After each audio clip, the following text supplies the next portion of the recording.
So I thought I was going to be an attorney, a lawyer. After my freshman year, I ran out of money, and so I enlisted in the Navy, deployed overseas. My job in the Navy was preventing pirate attacks and preventing Somali pirates from boarding ships and stuff like that. Talking about piracy and Somalia and everything, anything like Captain Phillips' situation in your life?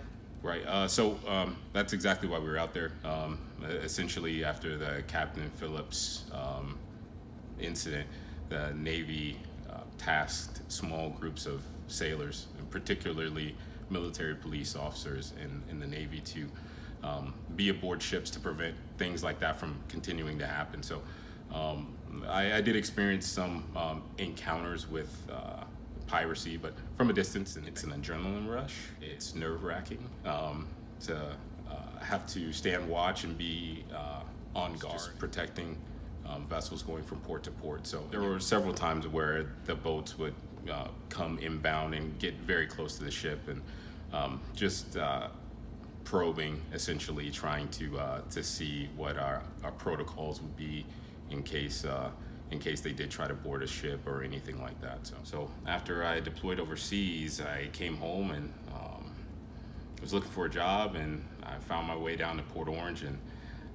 I was a police officer in the Navy, military police, master at arms in the Navy, and then an easy transition from being military police to being a cop at Port Orange. Last year, I think you were an invited guest for the Daytona Beach News Journal's First Responder Banquet. Why were you invited to that? Specific to a call for service that we had. An individual called us and told us that there was a male lying in her neighbor's carport. When I arrived on scene, there was a male lying in a carport. He had some pretty severe bleeding coming from his arm.